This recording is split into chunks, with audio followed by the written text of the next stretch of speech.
quien sea de aquí que entre, lo digo. Como creo que ya comentábamos un poquito el otro día, el análisis funcional de la conducta es un método que tiene la gran virtud fundamental de convertir un problema en el peor sentido de la palabra, es decir, un follón, en un problema en el mejor sentido de la palabra. Es decir, un problema bien planteado, claro, con los objetivos de resolución bien marcados y, en definitiva, con mejores posibilidades de ser trabajado y de ser, en último término, solucionado. Esto es algo muy general. Cuando un profesional, el que sea, se enfrenta a un problema, lo que típicamente se encuentra es que los problemas están mal planteados. Pensad en un arquitecto. Le viene una pareja que quiere reformar su piso y les cuentan lo que quieren, o lo que creen que quieren. No, pues es que nos gustaría que... En términos de arquitectura, eso es inmanejable. Quieren cosas imposibles. Saben lo que no quieren, pero no saben lo que sí. En algunos casos ni siquiera se han puesto de acuerdo. Si tu estudio tiene que tener más metros cuadrados o menos, y mi despacho tiene que tener una moqueta no sé cómo, y además 2 niveles porque... Es decir, lo que se le plantea al profesional típicamente es un fregado. Es algo que directamente, tal cual está, tal cual nos llega, no tiene probablemente ninguna posibilidad de ser solucionado. Porque luego están todas las restricciones adicionales. Oiga, mire, no puede usted tener un salón de 40 metros cuadrados y luego un despacho de 25 si además quiere tener al lado... ¿Entendéis a lo que me refiero, no?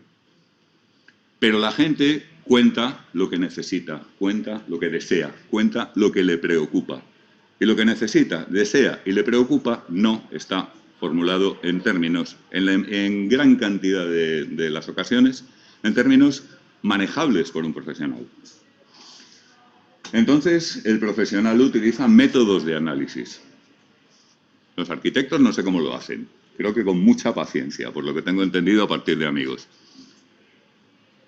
Los médicos hacen sus anamnesis, sus entrevistas y así sucesivamente, pero de lo que se trata es de conseguir, a partir de este fregado, una descripción precisa, una información seleccionada en el sentido de que esté ahí la información relevante y no todo el amasijo de historias. La pareja que consulta al arquitecto puede perfectamente empezar a contarle historias sobre es que mi madre, es que en realidad cuando nuestra boda...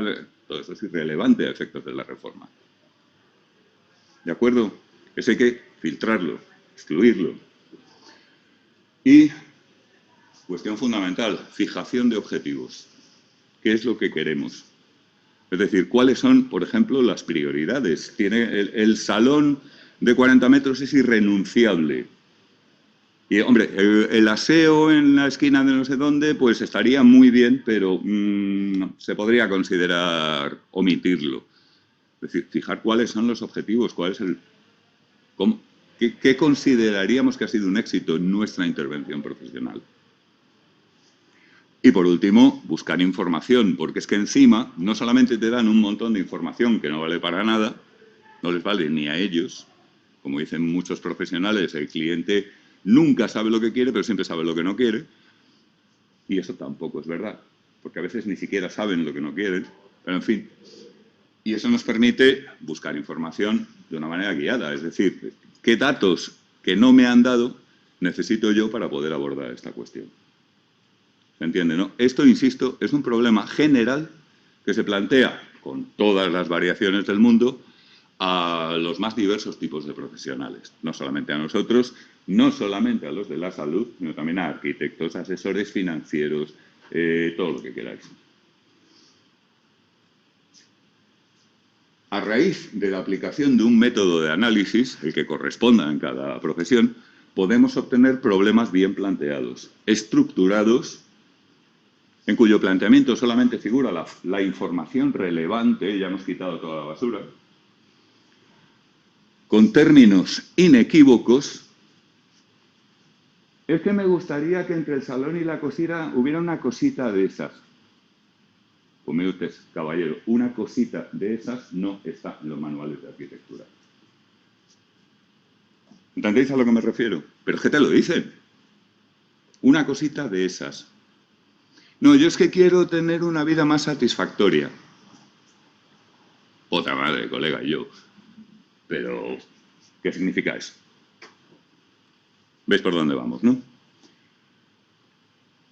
En definitiva, un planteamiento que facilite la solución, que haga la solución o la intervención o la reforma o la cartera de valores ideal para el cliente, lo que sea. Algo que, en lugar de ser un cúmulo de deseos vagos o de necesidades difusas, pues sea un planteamiento que nos diga, bueno, pues para conseguir estos objetivos que hemos determinado, que son los que son, lo más conveniente sería hacer tal cosa o tal otra, y si hay tal restricción que impide esta, pues ya estamos trabajando en un contexto en el cual podemos utilizar toda nuestra artillería profesional para tratar de conseguir, en la medida de lo posible, esos objetivos que nos hemos planteado. Esto es un asunto muy general que afecta, en principio, a cualquier profesión. ¿Vale? Al final la cosa tiene una pinta bastante más ordenadita, como veis.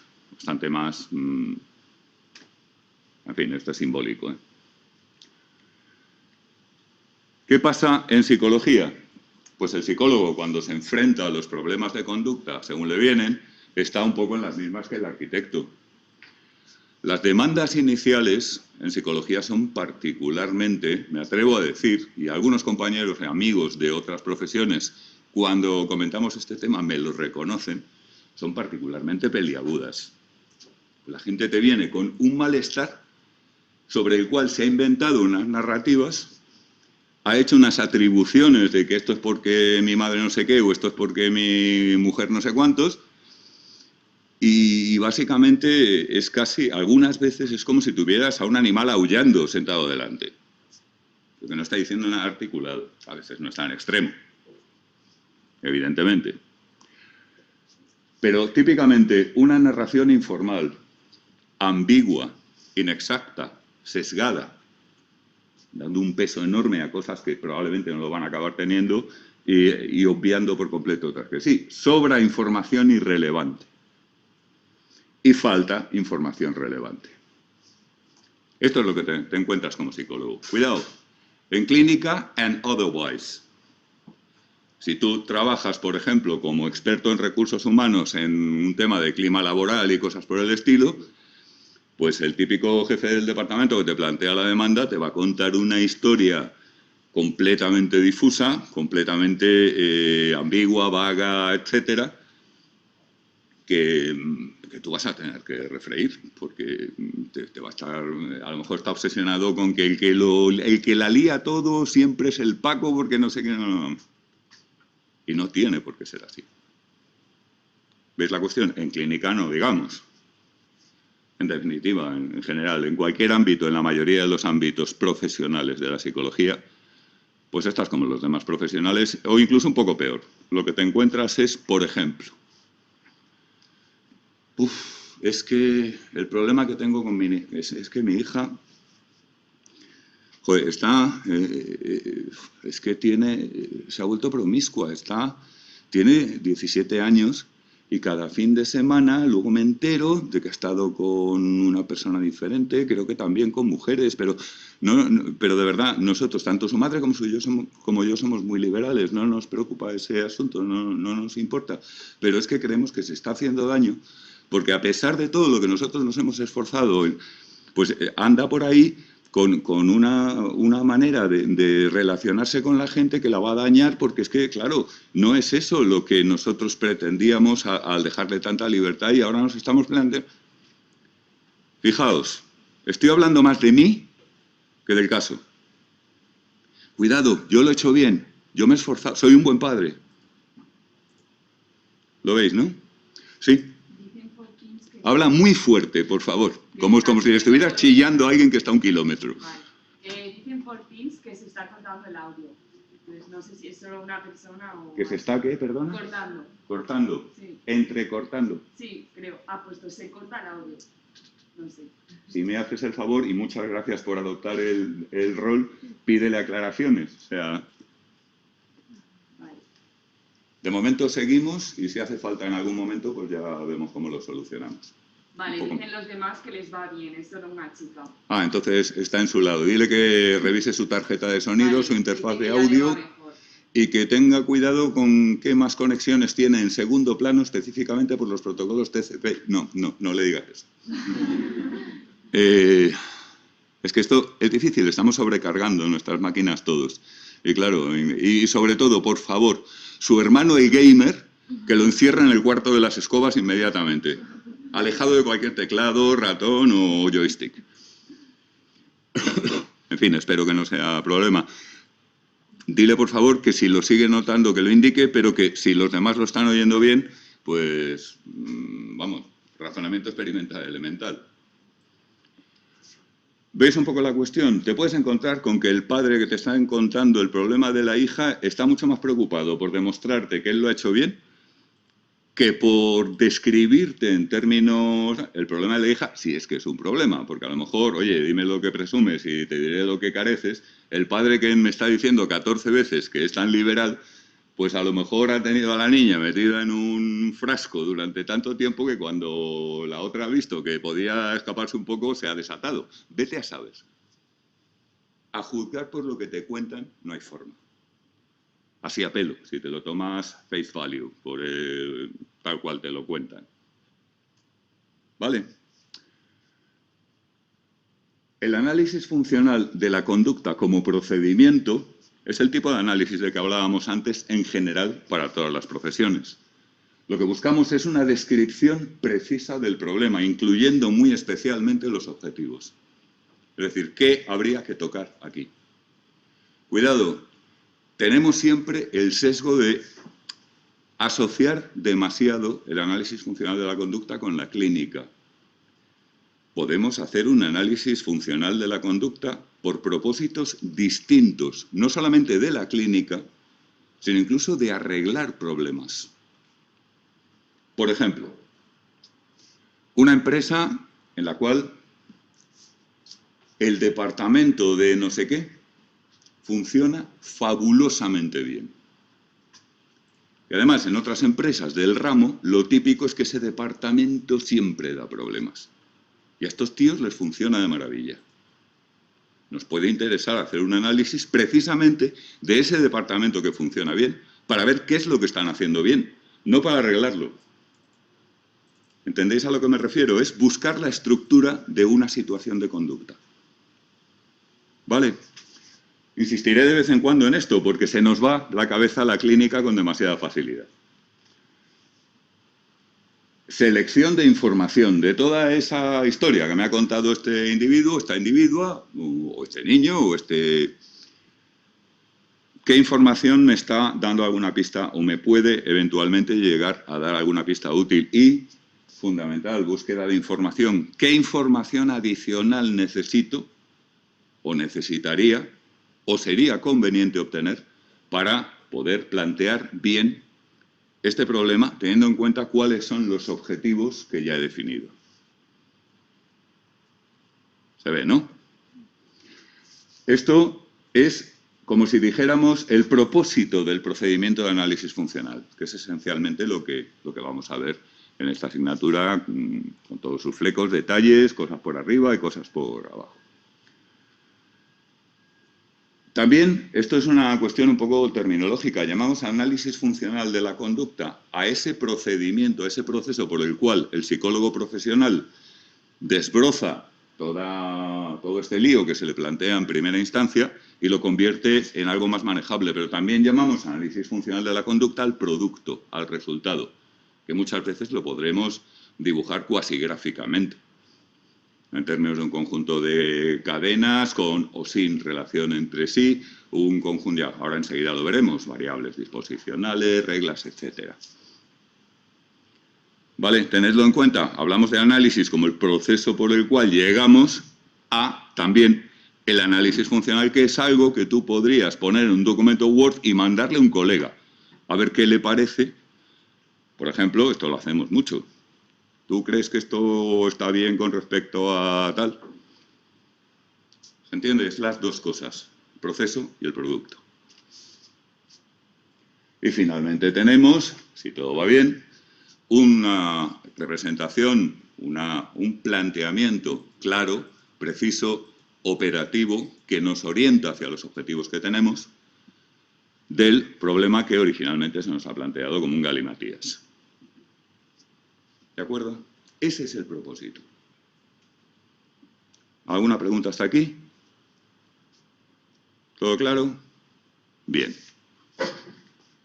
Vamos a entrar un poquito más en el asunto. ¿Dónde se ubica el análisis funcional en el contexto de los métodos científicos? Un día de estos, creo que no será en clase, sino que os pasaré quizá un vídeo para quien esté interesado, quede claro, sobre el tema de por qué tanta insistencia por nuestra parte en la ciencia, qué alternativas hay, por qué la ciencia debe ser ventajosa respecto a otras posibilidades. Un día entramos en ello, pero va a ser un poco eso, pues marginalmente. Pero de momento ya os habréis dado cuenta de la chapa que damos la mayoría de nosotros a propósito del científico, el método científico, tal. Bueno, vamos a ver dónde se sitúa el análisis funcional de forma, ojo, heurística, de forma sin pretensiones de exactitud ni de exhaustividad, sino un poco por orientarnos. Sí. Yo te quería preguntar, porque ayer tuvimos técnicas... Muy alto, por favor. Ayer vimos técnicas y vinieron distintos profesionales de psicoanálisis, psicodrama, y lo que recomendó la profesora era que nos formamos lo máximo que podamos. ¿Qué formaréis? Que nos formáramos en todo lo que pudiésemos. Para luego hacer clínica. Y ahí está mi pregunta, porque aquí es mucho con base científica y demás, pero luego nos recomiendan que estudiemos psicoanálisis. No te voy a preguntar quién te recomiendo eso. Porque si no me contestas mal y si me contestas peor. Vamos a ver. Conocer el psicoanálisis es una cuestión de cultura para una persona europea, o por lo menos una persona, yo casi te diría que a estas alturas, para una persona razonablemente culta de nuestro planeta. Conocerlo... ¿Para qué quieres tú saber psicoanálisis a un nivel más allá de lo que es la cultura general, como psicóloga? Yo no entiendo. Si te vas a dedicar al psicoanálisis, te has equivocado de facultad. Ya lo habréis advertido. Joder. Yo tuve una asignatura entera de psicoanálisis.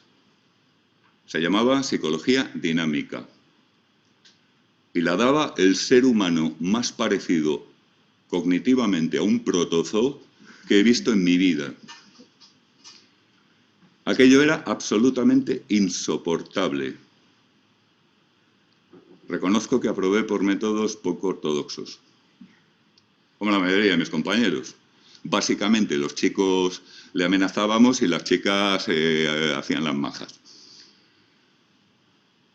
Después, cuando nos reunimos los compañeros de la promoción, que a veces ocurre, ya os pasará y os acordaréis de lo que os estoy diciendo, es muy gracioso, le he pedido a infinidad de compañeros, de los que estudiaban conmigo y los que sufrieron conmigo aquella ordalía de asignatura, que por favor pasadme los apuntes. Pues el tipo nos daba los apuntes por escrito.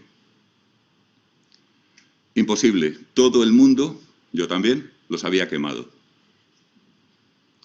Y me interesaban mucho esos apuntes porque cuando algunos estudiantes despistados te dicen, hombre, ¿por qué aquí no se trata nada de psicoanálisis? Toma. Y se te quitan todas las tonterías en cuanto lleves 3 páginas.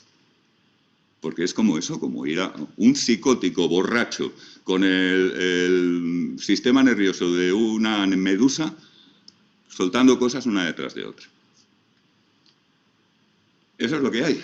Entonces, por otra parte, creo que a lo mejor va a ser buena idea que después de todo que os pase ese vídeo sobre por qué nos dedicamos a la ciencia y no a otras cosas. Pues es que no sirve. Es que sencilla y llanamente no sirve. Es que nosotros funcionamos con un método que además lo usamos antes que la medicina, que son los ensayos clínicos controlados. Es decir, porque la terapia, por ejemplo, llamada dialéctico-conductual, desarrollada por Marshall Linehan, es una terapia que incluye cosas que de entrada, cuando uno las mira, dice, uy, como que si el paciente o el cliente tiene ciertas tendencias religiosas, aprovecharlas. Mindfulness, algunos elementos tomados de la psicología dinámica, no de las ramas más psicóticas del psicoanálisis, rollo Lacan, etcétera, pero... Y uno dice, uy, pero es que, chica, se hace un estudio serio comparando los resultados de ese método terapéutico con otros, y resulta que está un poquito por encima para algunos tipos de problemas que la terapia cognitivo-conductual estándar, Lisbeck, etcétera, en la cual se basa, por cierto. Entonces, se acabó. Si un estudio bien controlado, revisado por pares, con todas las cauciones que hay que tener para asegurarse demuestra que hay un efecto, aunque sea pequeño, ¿no? Pues eso ya puede tener dentro lo que tenga que funciona. Hay algunos estudios sobre tratamientos psicoanalíticos. El primero de ellos, hay una tonelada, pero el primero de ellos es de Eysenck, no Eysenck el que probablemente más os suene, Hans, sino su hijo, de mediados del siglo XX, que demuestra que la terapia psicoanalítica que entonces se practicaba, al menos, está un poquito por debajo de ninguna terapia. Es decir, es contraproducente. Un individuo con un problema va a un psicoanalista y no hace nada, y con una diferencia pequeña pero significativa, el que no hace nada tiene mejores posibilidades. Así que, por otra parte, la idea por la que iniciabas la pregunta, que pues es un poquito peligrosa. Pero tú imagínate, trata de conocer todos los enfoques y todos los... ¿Seguro? ¿Y si mañana alguien inventa otro? ¿Y pasado mañana otro? ¿Y otro? ¿Y otro? ¿Y otro? Cada uno basado en lo que se base. Uno en la poesía barroca, otro en... Y tú vas a intentar conocerlos todos. No te da la vida. En el sentido literal. Es mejor tener algún criterio, el que sea. Un poquito, por ejemplo, pues oye, podrías adoptar el criterio contrario. Cualquier cosa que huela a ciencia, no quiero saber nada. Muy bien. Te recomiendo que te vayas de esta facultad, quizá alguna del Cono Sur latinoamericano, donde este tipo de enfoques son más populares, porque aquí, más que nada, porque aquí lo pasaría fatal. Y que te vaya bien. ¿Entiendes? Pero si no tienes un criterio un poquito selectivo que tiene que ser anterior a leerte y estudiarte todo, claro, es el típico argumento de los psicoanalistas. Es que no lo entiendes hasta que llevas 10 años psicoanalizando de tú. ¿Qué me estás contando? O sea, te voy a dar el producto cuando lleves 10 años pagando. ¿Ves un poco la cuestión? No, yo creo que quizá donde hay que elegir es primero en el momento de matricularte en un centro, enterarte de por dónde va. Entonces, si por algún motivo eso no te interesa, pues vete a otro. Segundo, pues un criterio un poquito más general, que es por eso por lo que insistimos tanto a veces en la importancia de la epistemología, de cosas que tienen que ver con esto un poco. En clases posteriores lo trataremos más. Pero te vas a dedicar toda tu vida profesional a que a cada vez que a un rayado se le ocurre un método terapéutico nuevo, tú te lo tienes que estudiar. Porque luego además está la gran ventaja de que ya ha habido otra gente muy amable que se ha tomado ese trabajo por ti. Entonces, si tú sabes que compartes un criterio metodológico y epistemológico más o menos con un autor que ha hecho un análisis de una terapia con ese criterio que tú compartes con él y el resultado ha sido negativo, eso que te ahorras. ¿Ves a lo que me refiero? ¿Alguna pregunta más sobre esto? Bien. ¿Cómo va el audio? Estoy preocupado. Bien, bien. Bien, ok. O sea, me han dicho que repitiese la pregunta que ha dicho ella porque no la oyen, pero Ay, ya está. perdón, eso se me ha olvidado. ¿Se la has repetido? Sí. Ay, te voy a nombrar secretaria vitalicia de la clase. Es broma.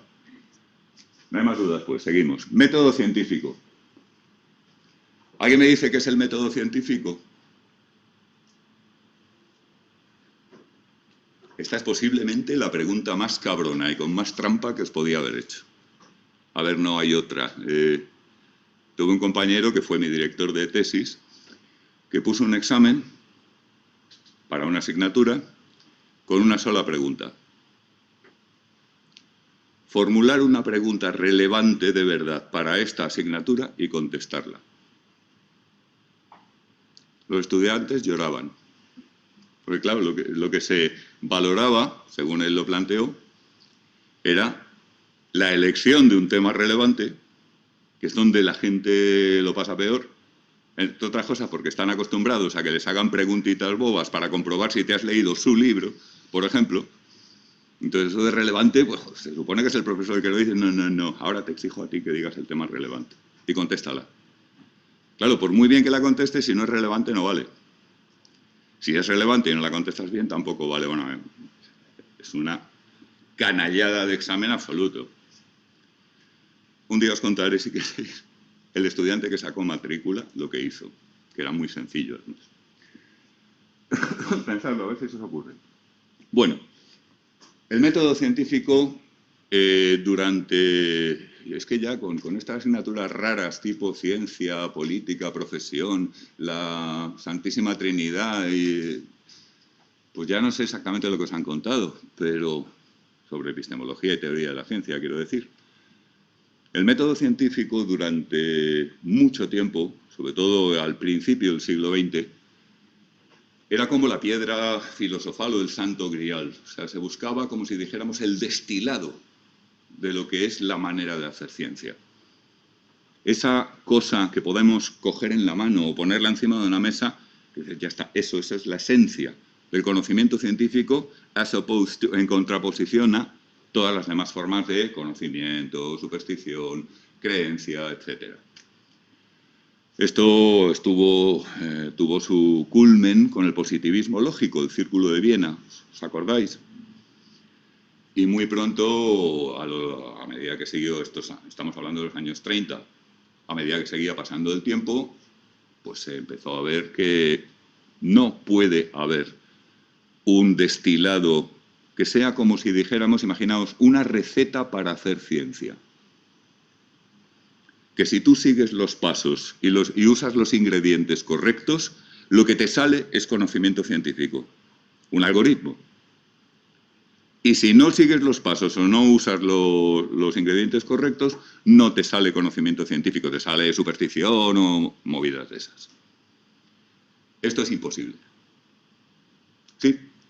Que hay un chico que se llama... Fuerte, por favor. Alberto dice que si podría ser el método que siguen las disciplinas científicas para obtener unos resultados que sean objetivos y poder discernir así entre lo que es y no es ciencia. Dile a Alberto que muy bien, es una de las mejores aproximaciones posibles. ¿Eh? Que él te oye. Ah, coño, es verdad. Esto es muy raro, joder.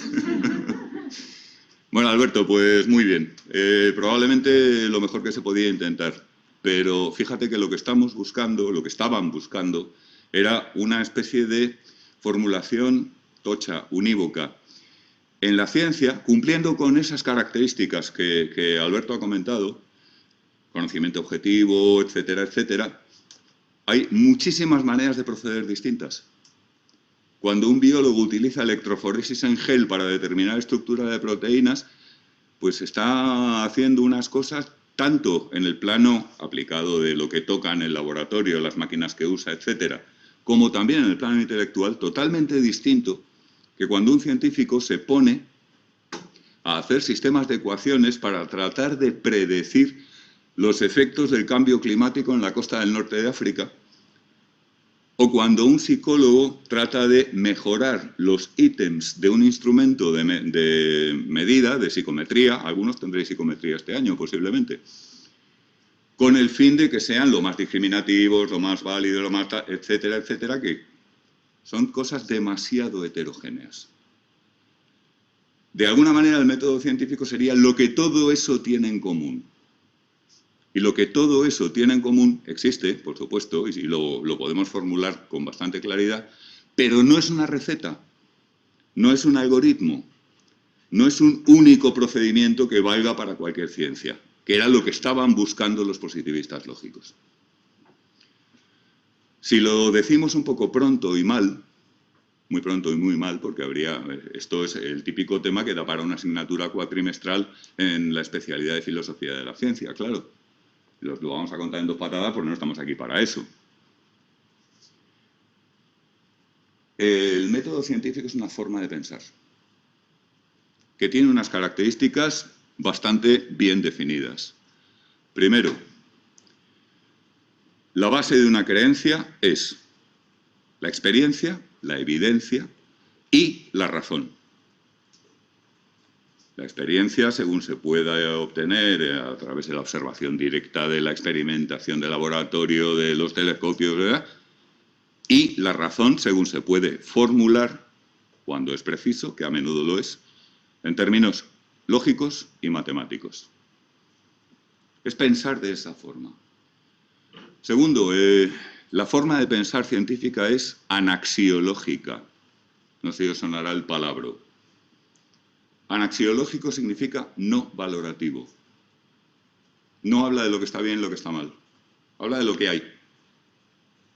Esta distinción es más importante todavía hoy en día, por lo que la han difuminado y la han liado los medios de comunicación, las redes sociales, y no digamos el infierno de Twitter, que de lo que lo era incluso hace décadas. Fijaos, la ciencia nos puede decir, por ejemplo, que en un momento dado del desarrollo de un embrión que se encuentra en la semana 2 y típicamente con un margen de error de entre tal, pasan ciertas cosas bioquímicas en la zona ecto del embrión que dan lugar a lo que va a ser el protosistema nervioso. Lo estoy inventando, no, hablo de memoria, mi embriología está bastante olvidada. La ciencia nunca, bajo ningún concepto, de ninguna de las maneras, nos va a poder decir si esa entidad de la que está hablando, esa mórula, esa blástula o ese embrión, ya dependiendo, es o no sujeto de derechos. ¿Se entiende?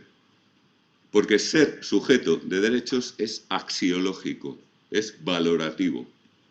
La ciencia nunca nos va a poder decir cuando algo tiene derechos, porque los derechos no son conceptos fácticos, son conceptos, en último término, éticos. Y ahí la ciencia no puede entrar. La razón sí. Hay éticas muy racionales. Kant, vamos, la ética kantiana es uno de los mayores cantos al racionalismo que se han hecho. Pero la ciencia no. Por poner otro ejemplo. ¿Sabéis lo que es el índice Gini? El índice Gini es un índice bastante sencillo. No me acuerdo de la fórmula, si no os la pondría es que además los demás no la van a ver y esto es una mierda. El caso es que se utiliza para medir la desigualdad en los países. Es un índice reconocido internacionalmente que se emplea en infinidad de estadísticas, pues imaginaos, de la ONU, la Unión Europea y tal. Entonces un índice Gini más alto o más bajo te indica que en ese país hay un nivel mayor o menor de desigualdad. La ciencia, en este caso la ciencia social, posiblemente la economía, te puede decir que cuando el índice Gini supera un cierto nivel y además se dan A, B y C circunstancias, es probable que se empiece a producir un aumento en la tasa de paro y un decaimiento en la productividad, medidas según el índice tal. ¿Se entiende? Típica afirmación científica. Oiga, si usted pone esto aquí, va a pasar esto y esto otro. Fáctico. Pero no te dice si eso está bien o está mal. Pero pensad en la pregunta típica. ¿Cuánta desigualdad debe, esa es la palabra clave, tener un país para que se pueda considerar una sociedad justa? Ahí la ciencia no tiene nada que decir. Nada. Lo que sí puede hacer es darte los datos. Oiga, mire, si usted me dice desigualdad cero, bueno, pues una sociedad con desigualdad cero es imposible. No aguanta, se colapsa. Y eso se puede demostrar matemáticamente. Ahora, que usted dice que eso es lo justo, muy bien, pues me está usted diciendo que lo justo es algo que es imposible. ¿Se entiende? O bien, por ejemplo, a la manera de Rawls, el gran filósofo filósofo de muchas cosas, del derecho y de la justicia, entre otras cosas. La desigualdad es tolerable, está bien, es aceptable, hasta el punto en el cual, si reducimos la desigualdad, desciende el nivel medio de bienestar. Lo cual equivale a decir, preferimos una sociedad más desigual en la que los que están peor están mejor que en una sociedad más igualitaria. ¿Se entiende? Pero todo esto ya no es ciencia. Filosofía, ética, política, ideología, axiológico, valorativo. La ciencia te puede decir cómo son las cosas. Lo que, en el mejor de los casos. Lo que no te puede decir es lo que debes hacer, porque eso ya va a depender de tu sistema moral, no del tuyo, sino del de la sociedad entera, de ideologías, de objetivos, prioridades, de cuestiones que son valorativas. La ciencia, por tanto, recordad, evidencia y razón. Carácter anaxiológico, sin valoración. La objetividad como ideal. La mencionaba Alberto. La objetividad, pese a los intentos desesperados de Popper, que incluso tiene un libro de ya segunda mitad del siglo XX que se llama Conocimiento Objetivo, Popper, la falsación, ¿os acordáis? Pues no. Es decir, la objetividad total, la objetividad es un ideal, es un intento, es una especie de lucha del científico por ser lo menos sesgado, lo menos contaminado por preferencias, presiones, etcétera, etcétera, etcétera, que sea posible. Pero claro, como principio, digamos, ideal, ahí está. Y algunos más.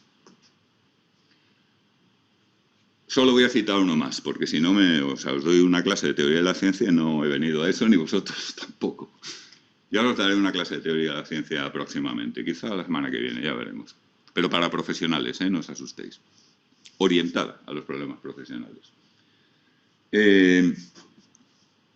Nosotros no nos dedicamos a hacer ciencia o a intentar hacer científica nuestra actividad por razones sociales, de prestigio, de claro que los científicos son los guay, no se trata de eso. Se trata de que es hasta el momento lo que mejor funciona para resolver problemas. De largo, pero de larguísimo. Las personas más críticas con la ciencia usan iPhones y cuando están malos se van al médico más científico que encuentren. Luego hay mucho postureo, por supuesto. ¿Entendéis a lo que me refiero? Y esto se debe a una razón fundamental, que es la provisionalidad. Y esto es una novedad en cualquier forma de conocimiento de la humanidad. Lo que nosotros afirmamos es siempre deliberadamente profesional y está permanentemente sometido a una revisión crítica por nosotros mismos. Pensad en una ideología que haga eso. No digamos una religión. Los cambios en las creencias ideológicas o religiosas se deben a circunstancias, por lo general, bastante fortuitas y muy poco presentables. En la historia de algunas religiones se han cambiado creencias para darle en las narices políticamente a un determinado grupo en el cual el arrianismo, etcétera, que esa creencia estaba empezando a amalgamar a gente que podía oponerse a la autoridad central. Eso no es serio desde el punto de vista epistemológico. Hasta la mismísima teoría de la evolución está permanentemente sometido a escrutinio. Y se le encuentran pegas. Y se van solucionando esas pegas. Por eso la ciencia tiene la enorme capacidad de perfeccionamiento de no creerse perfecta. El método científico es pensar de esta manera. Y pensar de esta manera no solamente respecto a nuestro objeto de estudio profesional, la psicología en nuestro caso, sino en general en el mundo. Este método es aplicable a cualquier situación de la vida. Hombre, a ver, si tú con tu pareja estás todo el rato haciendo análisis de datos sobre vuestras interacciones y nada, te puedes convertir en alguien bastante poco ergonómico para convivir con. ¿Entendéis a lo que me refiero? Pero pensad, por ejemplo, en cuestiones como, pues yo qué sé, cualquier cuestión política. Es decir, uno puede adoptar la vía tribal. Si le gusta lo tribal mucho y le gusta muchísimo ponerse muy engorilado, pues a Twitter. Entonces, bueno, los míos dicen esto, pues esto. Mi comentarista favorito, mi tuitero favorito ha dicho esto, pues esto. Sea el signo que sea. Bueno, pues eso es la antítesis del pensamiento científico. El pensamiento científico es más bien en la línea de, bueno, espera, se ha afirmado tal cosa, ¿qué datos lo apoyan? ¿Qué datos podría haber en contra? ¿Qué hipótesis alternativas podría haber? Es decir, ese efecto, ¿a qué otras cosas que no son las que dice la prensa o el tuitero de turno, a qué otras cosas se podían deber? En ese aspecto, pues como modo de pensar que es, pues tú le puedes dar mayor o menor cabida en los distintos ámbitos de tu vida psicológica. Pero en la vida profesional, cualquier otra cosa es o ignorancia o malicia. Porque cualquier otra cosa funciona peor. Entonces, o no lo sabes, o eres un cabrón y aunque lo sabes, aplicas otra cosa porque te conviene. Mira, yo me voy a inventar una terapia, voy a hacer unos cuantos vídeos de YouTube, la voy a mover por entre unos cuantos colegas, no me voy a molestar en comprobar si sirve para algo o no y me voy a forrar. ¿Movimientos oculares os suena? Por ejemplo, todas las pruebas de las que decía antes, ensayos clínicos controlados que se han hecho sobre EMDR, muestran que no hay un efecto específico de los movimientos oculares, que todas las ganancias que se han observado se explican por lo que tiene en común con una terapia cognitivo-conductual normal. ¿Se entiende? Entonces, bueno, pues eso. Eso es lo que podemos llamar a fecha de hoy método científico, una forma de pensar que tiene estos rasgos, algunos otros, pero desde luego no una receta que si la aplicas te sale ciencia y si no la aplicas se te quema la tarta. ¿Entendido? Bueno, el método científico tiene sus métodos colgando, más sectoriales, más orientados a probar hipótesis específicas, a obtener tipos de conocimiento específicos, etcétera. Todos habéis oído hablar. He puesto simplemente, a ver, si yo intentara hacer esto completo, pues dentro de 20 años te encontrarías en un parque público, cuando vas por ahí con tu hijo, con tu perro. Anda, mira, ese que está con un gorro de papel bailando reggaetón, ese era mi profesor. O sea, me volvería completamente loco. Es imposible. Necesitaríamos mucho más que la fachada de la facultad, quede claro. Es un pequeñísimo fragmento de lo que podía ser este esquema si nos planteáramos hacerlo completamente. Pero bueno, ahí tenemos el método correlacional, el método experimental. Ya sabéis, los métodos correlacionales se basan sustancialmente en la R de Pearson y sus diversas variantes y permiten analizar relaciones entre variables de forma no direccional. En principio, aunque hay métodos correlacionales causales, que quizá los hayáis estudiado o los estudiéis más adelante. El método experimental es un método de aislamiento artificial de efectos causales, fundamentalmente. Lo que buscamos al hacer un experimento es, por ejemplo, eso, ¿cuánto exactamente aporta la tarea de movimientos oculares a la varianza de la ganancia del paciente como resultado de la terapia? Para lo cual tenemos que hacer control, tenemos que hacer comparaciones, en fin, todo esto que ya habéis visto y me imagino que seguiréis viendo, porque es un paper de investigación muy frecuentemente está basado esencialmente en alguna aplicación de este planteamiento. La modelización,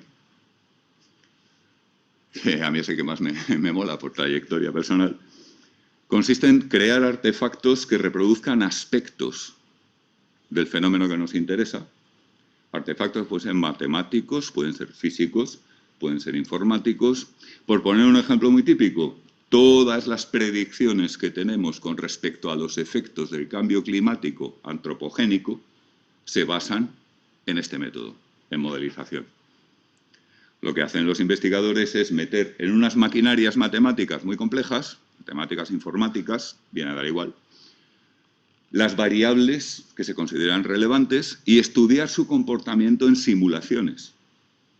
Es decir, si partimos de esta presión en tal zona de la atmósfera, de esta temperatura en la corriente del Golfo, de este nivel del mar en Alicante, ¿cuál va a ser el nivel del mar en Nueva York dentro de 20 años? ¿Se entiende? Entonces se juega con todas esas intenciones.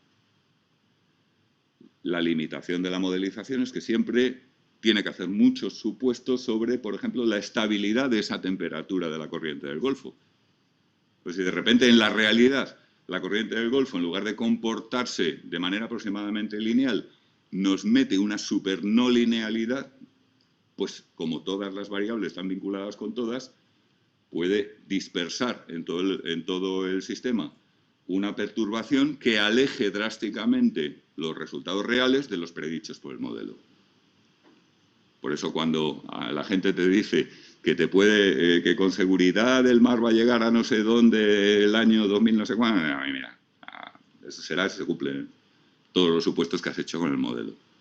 Pero por otra parte, lo bueno, lo potente de la modelización es que nos permite trabajar con aquello a lo que no podemos acceder directamente. Tú puedes meter a un sujeto humano en un laboratorio o una muestra de tejido. Lo que no puedes meter en un laboratorio es el clima.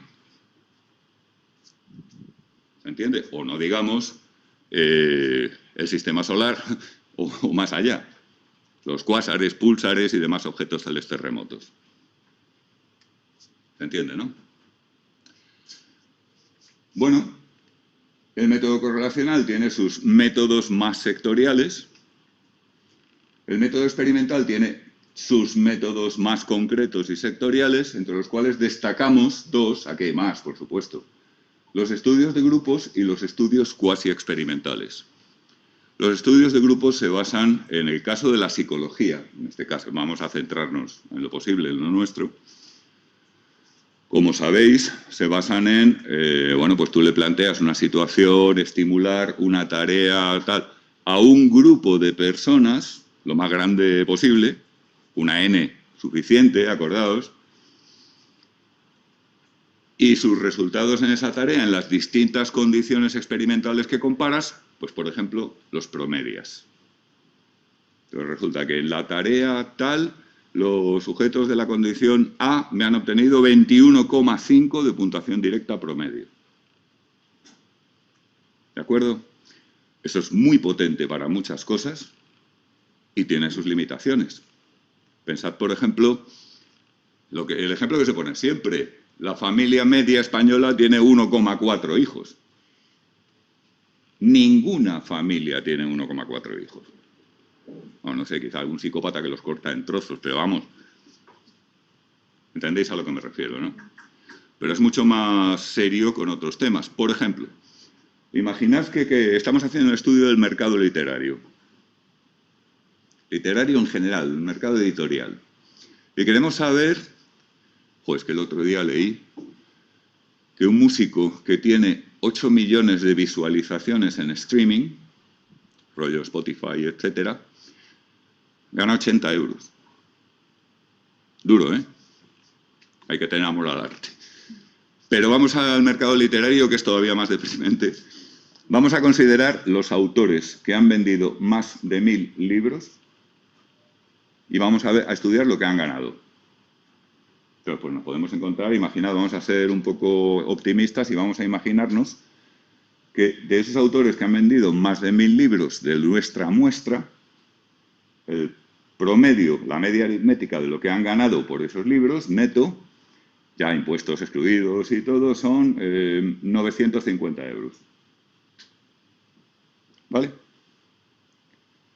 ¿Qué pasa si ahora metemos en nuestra muestra, por ejemplo, a Rowling, la autora de Harry Potter? Pues que tenemos una muestra de 1000, con Rowling 1001, y la media, que eran 950, se nos ha disparado a 120.000. Porque Rowling gana monstruosamente más dinero por sus libros que el típico autor que vende más de 1000 ejemplares. Es decir, el comportamiento, la relación muestra-población puede dar lugar a situaciones engañosas. Porque entonces yo me podría ir a la calle a decirle a la gente, tú no te quejes de... Si consigues vender 1000 libros, por término medio vas a ganar 150.000 euros. Claro, porque tengo ahí a Rowling metida. Pero comparadlo con este otro caso. Cogemos una muestra de 1000 personas y les medimos el peso corporal. Sencillamente. Vamos a poner personas adultas, hombres y mujeres, mayores de 18 años, y nos podemos encontrar con una media de peso corporal, pues no sé, 70 kilos, por ejemplo. Yo creo que es un poquito superior a la media de las mujeres, un poquito inferior a la de los hombres, pues podría ser una cosa así. Y ahora vamos a añadir a nuestra muestra, como hicimos antes con Rowling, vamos a meter a la persona más pesada, en el sentido físico de la palabra, si no tendríamos que ir a Twitter, que encontremos en toda la población.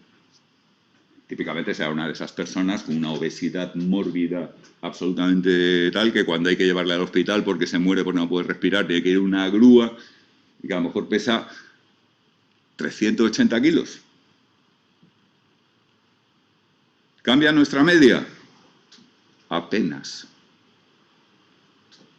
Apenas. La diferencia entre ese valor extremo, 380 kilos respecto al peso, es grande, es importante, pero una muestra de 1000 apenas nos cambia la media. Pero Rowling la destroza. ¿Por qué os cuento estos ejemplos? Porque lo de hacer promedios, y como digo promedios, digo varianzas, desviaciones típicas, medianas, cualquier estadístico de los típicos que se emplean, en este caso, algunas veces nos da una estimación más razonable de las cosas y otras mucho menos. O sea, que nadie se vaya a pensar que el método experimental rollo diseño de grupos es la panacea para averiguarlo todo. Tenemos que saber muchas cosas, por ejemplo, sobre las distribuciones de las variables en las poblaciones en las que trabajamos. La distribución de ganancias en literatura es lo que llaman, con muy mala uva, algunos especialistas en análisis económico, una distribución winner takes all, donde tienes a todo el mundo así, y luego hay 5 que están aquí, incluyendo a Rowling, por supuesto. ¿Veis la idea? No hay panaceas aquí. Como ya habéis estudiado estas cosas, os puedo contar el lado oscuro sin problemas, espero. Estudios cuasi experimentales son normalmente, vamos, no todos son de este tipo, pero los que nos interesan aquí son los de caso único. En un estudio de caso único, el control que tenemos se limita, pero tenemos una gran ganancia a cambio, que es que preservamos el detalle, preservamos las diferencias. Estos son los estudios que, a lo largo de todo el siglo XX, Skinner defendió de manera insistente para el estudio del aprendizaje. Skinner, si pilla a alguien de su laboratorio haciendo promedios de las curvas del registro acumulativo de sus ratas, lo echa a la calle. Prohibido. O sea, cada organismo de investigación es un organismo. Y tendrá su uso, y luego lo que ocurre es que a base de tener una gran cantidad de este tipo de datos que no han perdido información, que mantienen su riqueza, ¿qué tal?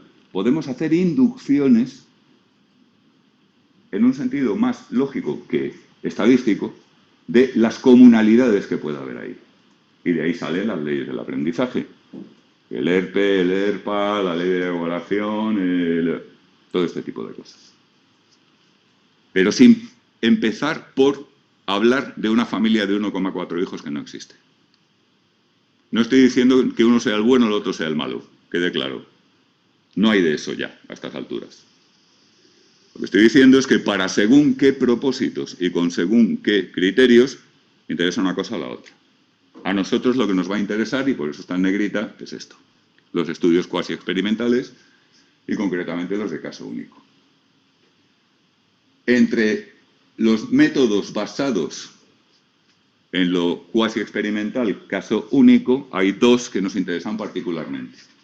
El análisis experimental de la conducta y, por fin, nuestro tema, el análisis funcional de la conducta. La nomenclatura puede resultar un poco engañosa, porque realmente la diferencia sustancial es que en el análisis experimental de la conducta, que es el método o la forma de trabajar característica de toda la gente que a lo largo de las décadas ha ido descubriendo todo lo que sabemos sobre los procesos de aprendizaje, condicionamiento, habituación, etcétera, es de laboratorio, es no aplicado, es ciencia fundamental. Fundamental, ya sabéis que aquí lo único que significa es que va a los fundamentos, el conocimiento por el conocimiento. No estamos intentando solucionar ningún problema de nadie, ni mejorar la manera en que los niños aprenden a leer. Estamos intentando entender en general cómo funcionan los procesos de aprendizaje. Esa es la marca de clase del análisis experimental de la conducta, que es básicamente lo que hizo y dirigió Skinner durante toda su vida. Durante toda su vida activa, quiero decir. Además, luego creo que tocaba el piano. El análisis funcional de la conducta es su hermano o Chus dice que su hijo, bueno, no voy a entrar en relaciones de familia, es su equivalente o su homólogo o su análogo en el campo aplicado. Es decir, aquí ya no tenemos la libertad del investigador que puede diseñar el experimento que le dé la gana, hacer una contingencia perfecta, saber exactamente cuánto tiempo tiene el animal para estar en la situación de operante libre, sino que aquí ya nos tenemos que ceñir a restricciones que tienen más que ver pues, con la vida real, con las situaciones aplicadas y demás. Este es nuestro terreno. Estrictamente hablando, las maneras de proceder del análisis experimental de la conducta y del análisis funcional de la conducta son muy similares. En análisis experimental de la conducta se manipulan variables, por ejemplo, se cambia el programa de refuerzo para comprobar los cambios en el registro acumulativo. En análisis funcional de la conducta se cambian cosas también, por ejemplo, sustituimos este reforzador por este otro, aumentamos la magnitud de este evento aversivo, etcétera, para comprobar, claro, ¿qué ocurre? Que en realidad en la aplicación eso no lo vamos a poder hacer casi nunca. Venga, le voy a quitar a esta pareja tal reforzador a ver qué pasa. Bueno, pues que a lo mejor pasa que se matan. Es decir, en el contexto de un problema real no tenemos el margen de libertad que tiene el investigador en el laboratorio. Con lo cual, pues muchos piensan, y es razonable, que en realidad lo que hacemos cuando nos llevamos estos métodos a la clínica o en general a los entornos profesionales no suele ser propiamente análisis funcional de la conducta, sino más bien evaluación funcional de la conducta, porque no intervenimos, no manipulamos. Sea como fuere, mantenemos la nomenclatura porque los cambios de nomenclatura normalmente no tienen mucha utilidad, pero quede bien entendido que este es el nicho en el que nos encontramos en el contexto de la ciencia. Sí. Pregunta Alba que si el análisis experimental de la conducta es siempre de caso único. ¿Siempre? Siempre de caso único. Prácticamente siempre, sí. No, qué tontería, si no se está viendo. Estoy aquí pendiente. Es verdad, te oye, pero no te ve. Me oye, pero está viendo el PowerPoint. Sí, el análisis experimental de la conducta... A ver. Perdón. Sí. ¿Cómo establece generalidades? ¿Cómo? ¿Cómo establece generalidades? O sea, que cómo generalizan. Pues esto nos llevaría rato, porque la propuesta de Skinner es un planteamiento que en teoría de la ciencia es muy extraño. Extraño en el sentido de que es estadísticamente inusual, que es el inductivismo. Es decir, tú haces un conjunto de observaciones particulares y por inducción llegas a una generalización. Una generalización que, por supuesto, si os acordáis, no puede ser demostrativa. No es como una generalización que obtienes en cálculo de predicados a partir de enunciados universales. Estás partiendo de observaciones particulares de esta paloma, esta paloma, esta paloma, esta paloma, y en el laboratorio de al lado, la otra paloma, la de más allá, etcétera, etcétera, y al final puedes tener la impresión inductiva de que ahí hay un fenómeno general. Es que cuando les pones en determinadas condiciones, pues las oscilaciones de la curva tienen tales características en general, pero no va mucho más allá. Esto, ya digo, es por contestar, pero es un tema complejo y largo. Y a mi juicio es uno de los puntos débiles del planteamiento skinneriano, pero eso ya es una opinión personal. Fijaos que análisis experimental de la conducta lo puedes entender como algo general, es decir, bueno, pues analizamos la conducta con el método experimental. Pero en realidad, análisis experimental de la conducta es una etiqueta que designa, como si dijéramos, una escuela, o por entendernos, una corriente de trabajo dentro de la psicología teórica del siglo XX, que es la skinneriana. ¿De acuerdo? O sea, no confundamos el nombre propio con lo que podría significar de manera genérica. Entonces, ¿qué pasa? Pues que el análisis experimental de la conducta como etiqueta de la metodología típica del conductismo skinneriano no usa diseños de grupos. Salvo en circunstancias, creo recordar algún estudio, algún caso y para algunos temas marginales. Pero su metodología estrella es de caso único. Fijaos que caso único no significa que trabajes solo con una paloma. Significa que vas a tratar a cada paloma como un caso aislado y no vas a calcular cosas mezclando palomas. Como hacen, por ejemplo, los psicólogos experimentales cognitivos que se dedican a la atención, que te hacen el promedio del rendimiento de todos los sujetos de la muestra. E insisto, yo no estoy diciendo ni que una cosa sea mejor, ni que otra cosa sea peor, ni nada por el estilo, en este momento. Sí. Y entonces, fuerte. En esos estudios cuasi-experimentales, se pueden hacer predicciones solamente para ese sujeto al que hemos estudiado, no para... Característicamente, las predicciones las haces a partir de lo que ya sabes por lo que has visto en otros sujetos. Es decir, yo espero que cuando le haga el cambio de la magnitud del reforzador, se produzca un aumento visible o una disminución en el registro acumulativo, porque ya he visto que eso ha ocurrido más veces. Vale. Y cuando eso ocurre las suficientes veces, doy el paso inductivo y digo, en general, estoy citando un trabajo de Crespi sobre los efectos de contraste, en general, cuando se aumenta la magnitud del reforzador, aumenta la ejecución en la situación de adquisición y cuando se reduce, se tal. Vale, o sea que a lo mejor no he entendido mal. Los resultados de este análisis experimental son como una especie de demostración de los estudios del grupo. O sea, tiene que tener como una base detrás de esta ciencia que decías más fundamental para poder... No. Los estudios de caso único, según se han empleado históricamente en el análisis experimental de la conducta skinneriano, se basan son autónomos.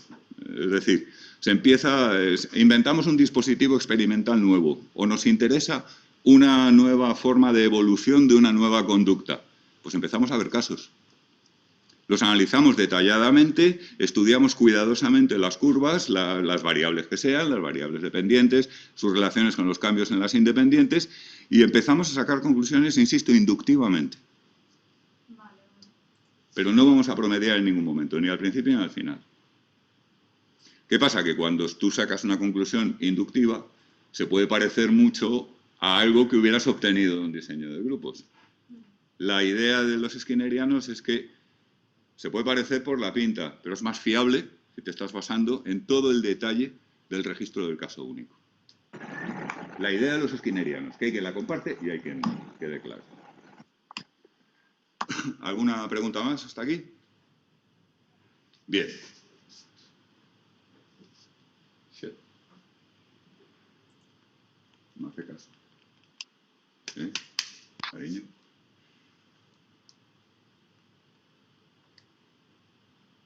Es que creo que una chica ha solicitado el control o algo así sin querer y que no sé si lo ha conseguido quitar. ¿Qué? ¿Perdón? Pone, le he dado a tomar el control sin querer, perdón. Ah, tenemos un golpe de Estado, muy bien. Fantástico, pues nada, habrá que constituirse en guerrilla resistencia o algo así. Y dice una chica, Alba, y el planteamiento de Skinner no contempló en ningún momento el enfoque falsacionista de Popper. Y el planteamiento de Skinner no contempló en ningún momento el enfoque falsacionista de Popper. Interesantísima pregunta. Mi respuesta sucinta, no. El planteamiento falsacionista de Popper es un intento de responder a la teoría verificacionista del significado propia de Schlick, Neurath y en general los del Círculo de Viena. Es un planteamiento bastante aislado de la práctica científica.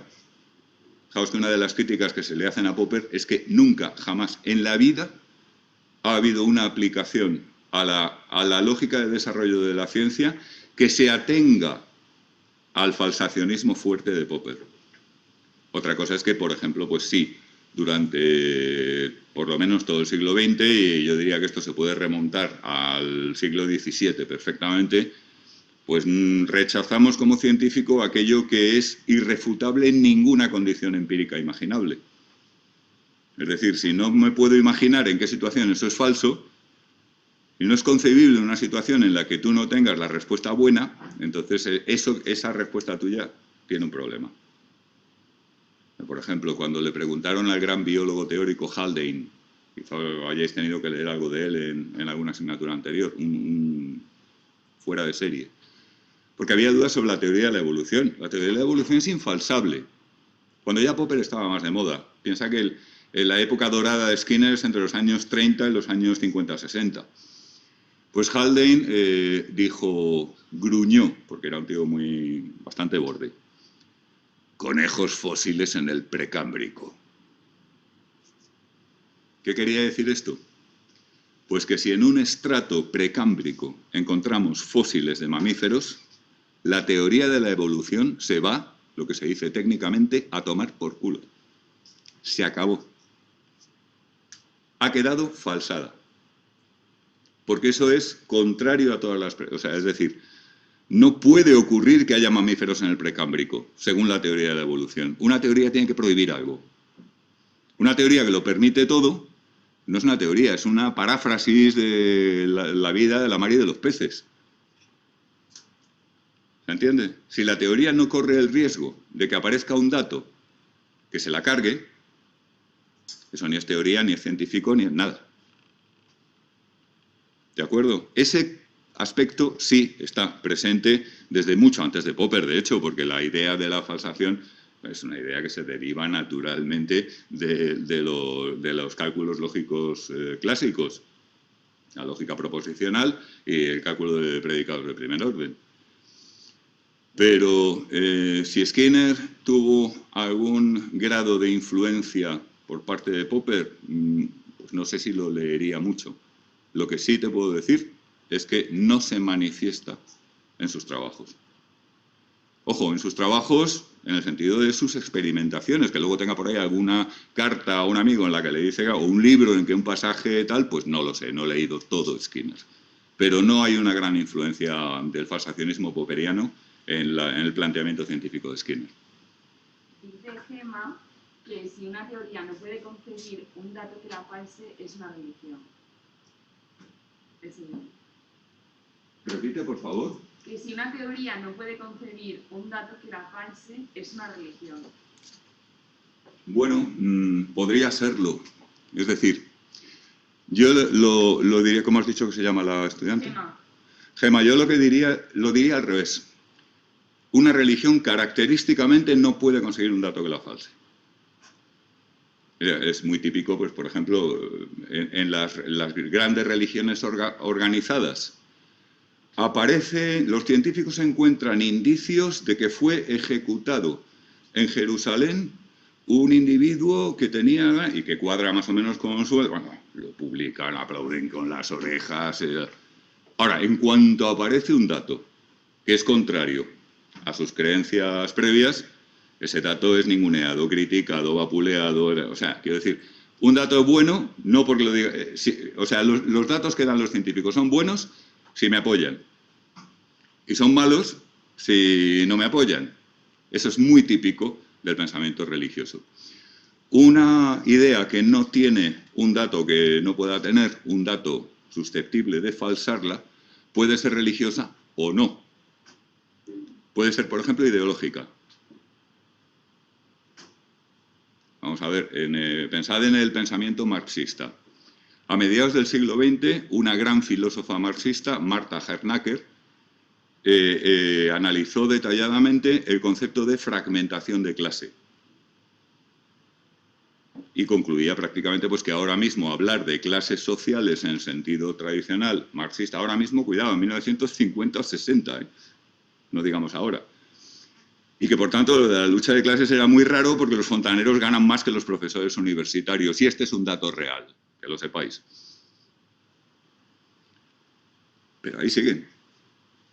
Es decir, las personas que están muy metidas en esa ideología, pensad en las patrias. Marruecos tiene pocas décadas de existencia, pero un patriota marroquí te va a decir que su país es marroquí, español, francés, italiano. Pensad, ¿de cuándo es Garibaldi? ¿De anteayer? ¿Se entiende? Pero cualquier dato que fomente la creencia previa, por ejemplo, pues aparecen indicios de que en la antigua, en norte de Italia, pues había unos tíos que hablaban una cosa que se parecía al Lara, guay. Perfecto, porque eso me cuadra con mi relato, con mi historia, con lo que me mola. Ahora, como aparezca un dato tipo, pues un análisis genético que demuestra que en el siglo II después de Cristo el 95% de los genes de los pobladores de Italia procedían de Turquía. Ni hablar. ¿Turcos nosotros? Además, los turcos a su vez son fundamentalmente entre persas, griegos... La ciencia lo que hace es tratar de desenredar las ideologías, las religiones, los sistemas de creencia de tipo deóntico. En realidad lo que hacen es liarla más. Y volviendo, por no convertir esto en una especie de charla de antropología cultural, volviendo a la pregunta de tu compañera, puede ser una característica muy típicamente religiosa, pero no cualquier sistema de pensamiento. Quiero decir, al menos no lo único distintivo de una religión. Una religión típicamente nos dice algo, religión, religar, nos relaciona con una divinidad o con un estado después de la muerte, o sea, tiene notas adicionales. ¿De acuerdo? Pero sí, el vínculo, dile de mi parte que está muy bien pillado. Que no se os deje decir que ya me oye, vale. ¿Alguna intervención más? ¿Seguimos? Por poner algún ejemplo adicional, fijaos, del método correlacional, Cuellar, entre otras muchas cosas, el psychological testing, una metodología más sectorial y con unos objetivos más concretos que el método correlacional en general.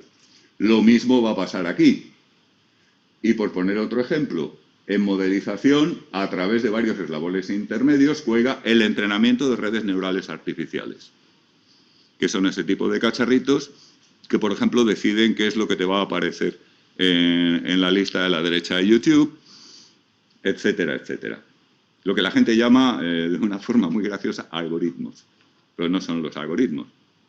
En la mayoría de los casos se trata de sistemas de este estilo o de algunos otros que bueno, hay unas técnicas muy concretas, bastante generales, pero que se estudian, los estudian vuestros compañeros de ahí de la escuela superior, para entrenar una red para que haga bien una tarea. Fijaos que esto está en el mismo plano y, de nuevo, insisto, aproximadamente por orientarnos, ¿vale? No voy a hacer un caso fuerte de que los test psicológicos en el análisis funcional de la conducta estén exactamente en el mismo plano en todos los aspectos. Simplemente no me lo confundáis con el método científico o con el correlacional. Por ahí anda la cosa, esa es la idea. A este tipo de cosas se les suele llamar técnicas metodológicas. Y es de la mayor importancia distinguirlas de las de abajo, a las que podemos llamar técnicas aplicadas. ¿De acuerdo? El análisis funcional de la conducta no está en el mismo plano que las técnicas de exposición. Lo cual, fijaos que aquí no he pintado vínculos. No significa que las técnicas de exposición se deriven del análisis funcional de la conducta, que además en realidad podría ser el caso en el que más se parece. Pero desde luego la reestructuración no se deriva del análisis funcional de la conducta. La reestructuración es un conjunto de técnicas que está mucho más emparentado con la vertiente más impregnada de cognitivismo. Sí. Dice Nuria que si el análisis funcional de la conducta sigue siendo un método inductivo. A ver, fundamentalmente sí. Pero lo que ocurre es que en el análisis funcional de la conducta no estamos buscando un resultado general. Es decir, cuando yo hago un análisis funcional respecto a un caso, lo que me interesa es ese caso. Entonces no necesito inducción. Simplemente lo que hago es que trato de organizar el problema bien de acuerdo con esos conceptos y categorías que hemos comentado y que seguiremos comentando, etcétera, etcétera, para que aquello esté más fácil de resolver, aquel caso en particular. Claro, un psicólogo que emplee sistemáticamente este tipo de procedimiento, de método profesional durante mucho tiempo, pues al final no puede dejar, como buen ser humano que es y por tanto listo, de captar analogías, similitudes y posiblemente de sacar conclusiones más o menos generales. Pero eso no forma parte del método, no forma parte de la técnica metodológica. Es decir, el análisis funcional de la conducta no te sirve para investigar qué tienen en común conductualmente los trastornos de conducta alimentaria, no va de eso. El análisis funcional de la conducta te sirve para cuando te venga una persona con un problema, tú consigas reciclar ese problema en algo manejable, en algo en términos de conducta, en términos de contingencias, en términos de... y consigas, por tanto, tener la mejor base para intervenir con técnicas de estas, de las de abajo del todo, en ese problema de la manera más prometedora. Pero si tú quieres hacer, por ejemplo, un estudio de un tipo de problemas que se han consultado a un conjunto de psicólogos, te tienes que ir a un estudio de grupos, por ejemplo. ¿Se entiende? Y eso, pues probablemente muchos analistas de la conducta te dirían que mal. ¿Ves a lo que me refiero? En ese sentido no es inductivo. Por otra parte, sí lo es en el sentido de que cualquier comportamiento humano mínimamente complejo es inductivo. Vamos, inductivamente tomamos el ascensor o cogemos el autobús o la inducción, que es uno de los mecanismos de inferencia, están permanentemente presentes en nuestro funcionamiento. Pero claro, salvando esa cuestión, que al fin y al cabo es aplicable al común de los mortales, no a los analistas de conducta, en el análisis funcional de la conducta, la inducción no tiene un papel importante porque sencillamente no tratamos de sacar consecuencias generales. Tratamos de plantear bien un caso para tener las mejores posibilidades de resolverlo o de intervenir en él con éxito de acuerdo con los objetivos. ¿De acuerdo? ¿Visto, Nuria? ¿Alguna duda más? Bien, insisto, no confundamos técnicas metodológicas con técnicas aplicadas. Este es uno de los puntos que, por favor, que queden muy claritos. Una cosa es exposición, técnicas de relajación, rollo Morgan, rollo Jameson, Williams. Otra cosa es, por ejemplo, el entrenamiento en redes neurales artificiales tiene relación o está en la base de algunas técnicas aplicadas que tienen que ver con el reconocimiento automático facial. Que ya está, esto ya no está en los laboratorios, esto estaba en los laboratorios hace 30 años, ahora mismo está en las aplicaciones del mundo real. ¿De acuerdo? ¿Alguna duda sobre esto? Seguimos, pues. Conceptos básicos del análisis funcional de la conducta, los ladrillos conceptuales con los que vamos a trabajar. Esto lo tenéis desarrollado fundamentalmente en el capítulo 4 del manual. Y sobre parte de ello, bueno, Sobre esta parte tenéis en la página de Moodle un recordatorio de los antiguos tiempos en que erais jóvenes y dabais aprendizaje y condicionamiento en primero. No voy a insistir, por tanto, en ello. Por orden de importancia, las modalidades de aprendizaje que se consideran como elementos característicos del análisis funcional de la conducta es, primero, la cadena operante. Ya sabéis, discriminativo, conducta o respuesta, consecuente, en la cual la aparición del consecuente contingentemente con la conducta, dado el discriminativo, da lugar a un fortalecimiento, reforzamiento o debilitamiento de esa respuesta. Primero, ¿vale? Cadena pavloviana. Un estímulo actúa sistemáticamente como señal de otro, en el sentido de que le antecede regularmente, contingentemente en el tiempo. El organismo aprende a dar una respuesta condicionada a ese estímulo, respuesta a la cual antes de la situación de aprendizaje no se la daba. Y entonces te encuentras con que una determinada verbalización de tu pareja te produce un respingo, una sensación como de... ¿Por qué? Pues porque durante una serie de ocasiones, cada vez que tu pareja ha dicho eso, luego ha pasado algo desagradable. Entonces ya te da el respingo solo con oírlo. Condicionamiento clásico. Pavlov. ¿De acuerdo? La habituación. Estímulo que se repite o se mantiene en el tiempo y produce por ese mismo hecho, y no por otro, es decir, solo por mantenerse o repetirse, un decaimiento de la respuesta que originalmente, en línea base, el organismo daba a ese estímulo. El proceso de, no me cansaré de decirlo, el proceso de aprendizaje más importante de todos, porque nos permite filtrar todo lo que no importa, todo lo que no nos importa. Y la inmensa mayoría de lo que entra por nuestros receptores sensoriales no nos importa. Si no tuviéramos, si a un organismo le quitamos la capacidad de habituación, se convierte en un maldito loco que está reaccionando continuamente absolutamente. Y entre otras cosas tampoco sería capaz de captar, por ejemplo, una contingencia pavloviana, porque estaría demasiado ocupado mirando para todo. La habituación es un filtro poderosísimo que permite que la mayor parte de la estimulación que nos rodea, que es irrelevante para nosotros, pase a ser ignorada. Ignorada en el sentido más drástico, o sea, es que ni nos enteramos. Tú estás en un sitio que es ruidoso intentando estudiar y es muy posible que al cabo de un rato ya ni siquiera oyes el ruido. No es que lo toleres, es que ni lo oyes. Eso es la habituación. Sensibilización, lo contrario, un estímulo que se repite. Imaginad la típica obra muy ruidosa, que tú al principio más o menos vas aguantando y llega un momento en el que ya te pones absolutamente mal. Tu respuesta ha ido subiendo por mero mantenimiento o repetición del estímulo. Mantenimiento si es un brrr, y repetición si son martillazos, por ejemplo. Estímulos tónicos o fásicos, en fin, todo esto es de primer. No voy a abundar más en ello.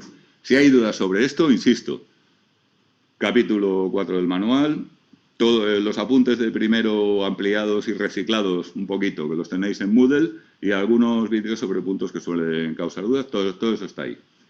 Por supuesto, si con todo esto aún quedan dudas, pues hay un pequeño forito para dudas de condicionamiento abajo de todo la página del Moodle. ¿Vale? Pero cuidado, sin tener claro el funcionamiento de estos mecanismos de aprendizaje, mal vamos en análisis funcional, porque vamos a construir a partir de esto. ¿Vale? Bien. La otra parte, que es la que no se ve en primero, variables que modulan esas modalidades de aprendizaje, que influyen en ellas. Sustancialmente, tres tipos: variables disposicionales, reglas y operaciones motivadoras. Vamos a verlas a ver, esto es algo que constituye, lo que tenéis en esta diapositiva es el núcleo de esta asignatura. Por tanto, no os preocupéis porque esto es una intro, recordadlo. Todo esto se va a estudiar en detalle, cada una, no esto, que ya lo damos por sentado, sino todo lo demás y más cosas que vendrán, lo veréis con más detalle. No os preocupéis si os queda un poquito columpiada alguna idea en esta, simplemente con que veáis por dónde va, vamos bien. ¿De acuerdo? Variables disposicionales son características, estados, estructuras previas del organismo que está en la situación que estamos analizando o del ambiente de esa misma situación. Sí. Perdón, es que Alba y Alberto dicen que siguen sin tener claro cuál es el manual, que si es el de la asignatura de este año, que si es un repaso de primero, que si son esos apuntes, que no les ha quedado claro. ¿El manual? Sí, o sea, ha dicho cuál es el manual de la asignatura y, como has dicho, lo del capítulo 4 del manual de la asignatura. Bien, yo pensaba que ya os lo habría dicho María Jesús, que al fin y al cabo es la autora, o la principal autora. Es un manual de análisis funcional de la conducta que lo acaban de sacar ellos y que el plan era que fuera el manual, digamos, de referencia de esta asignatura. No tengo ahora mismo aquí la cita, pero os la ponemos en Moodle en breve. Lo que pasa es que debe de estar recién salido del horno estos días y a lo mejor pues todavía María Jesús está esperando a ver si, no sé, especulo, si lo distribuyen, si está disponible en la librería, si llega a la biblioteca, etcétera. Veamos, sí, la pregunta tiene todo el sentido del mundo. Yo no sé por qué estaba dando por sentado que todo el mundo estaba informado de que ese es un poco el manual de referencia de la asignatura. De momento, si me lo permitís, puede que siga haciendo alguna referencia a él, considerarla provisional. ¿Alguna duda más? Bien. Por ejemplo, voy a decirlo en términos coloquiales. Una persona es muy tímida.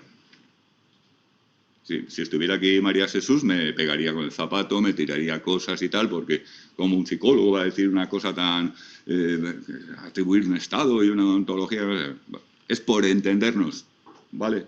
Es una persona que por razón de su historial de aprendizaje, su historial de oscilaciones hormonales in útero, por todo ese tipo de razones presenta una pauta de conducta reluctante a las interacciones, de tal manera que cuando puede evitar las interacciones, las evita. ¿Vale? Un tímido, porque tampoco hay que liarse tanto para hablar coloquialmente. Técnicamente lo de tímido pues no se sostiene, de acuerdo, pero por decirlo pronto y mal. Un ejemplo que algunos quizá me hayáis oído en primero.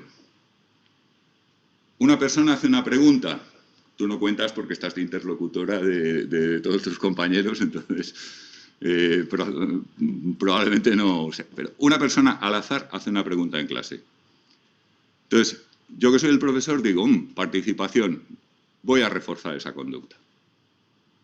Y entonces le digo, fantástica pregunta, magnífica, tus compañeros deberían aprender de ti, genial, tal cual, bla, bla, bla. Resultado. ¿Se hace más probable que esa conducta se reproduzca en el futuro o no? Depende. Exactamente. ¿Y de qué depende? De la disposicional. Si esa persona es tímida, cuando yo le estoy poniendo en el foco, pasa un mal rato, situación aversiva, es decir, el consecuente que yo le doy es en realidad un estímulo aversivo. Es aversivo por razones de su disposición de toda la vida, en la cual todas aquellas... Ahora, pensad en la persona contraria. Una persona que, de estas que les gusta estar siempre en el centro y llamar la atención y... Vamos, a esa, ahí posiblemente la he cagado más todavía, porque esa ya no para de preguntar. Es decir, un consecuente actúa como reforzador para un organismo y como castigo, produce un efecto de castigo en la misma conducta de otro organismo. ¿Qué es lo que cambia ahí? La disposicional. La timidez, por entendernos. Insisto en el por entendernos, ¿vale?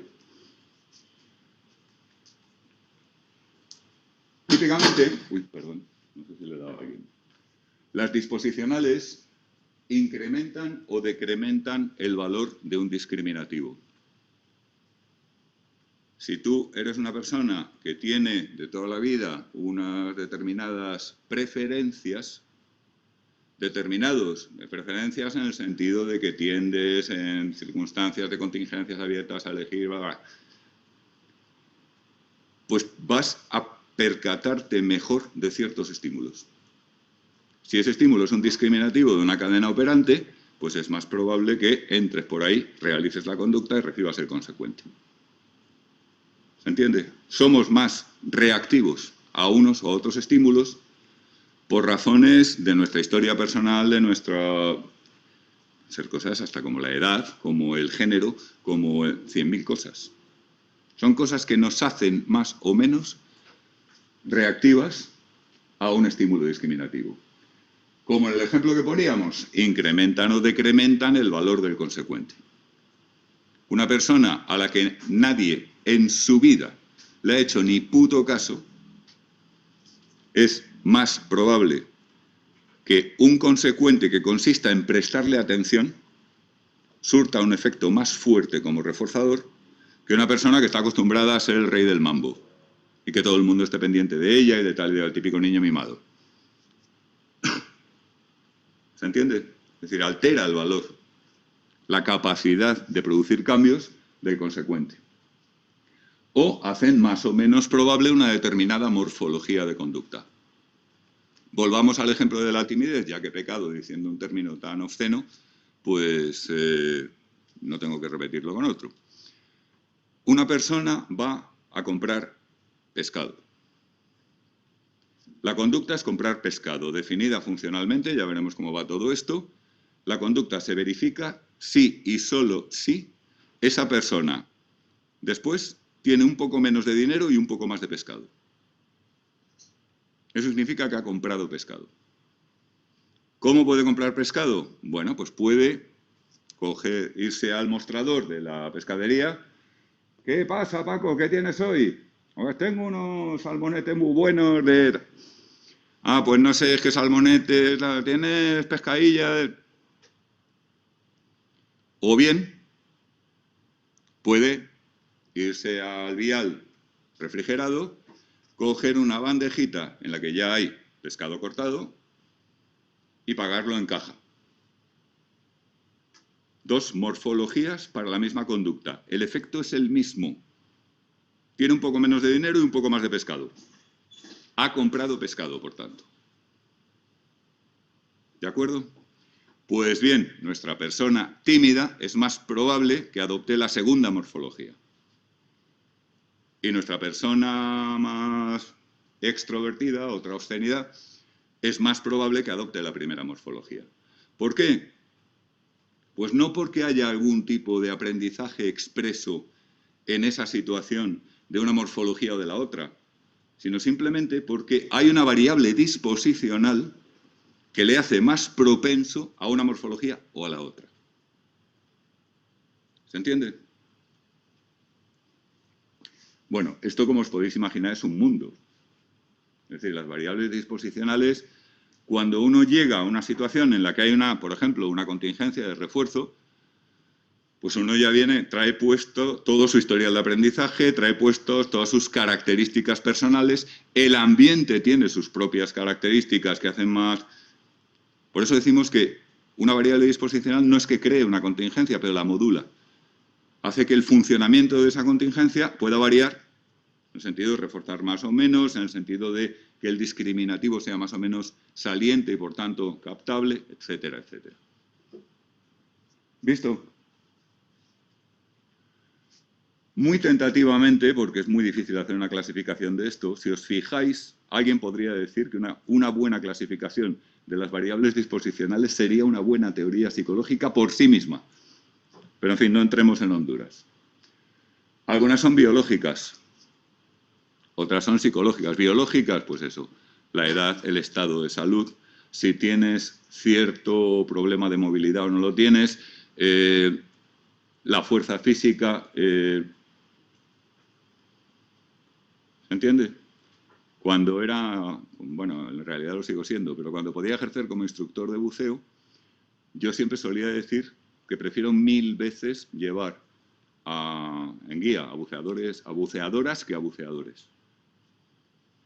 Porque los buceadores tienden a adoptar morfologías más basadas en la fuerza. Y las buceadoras en la habilidad.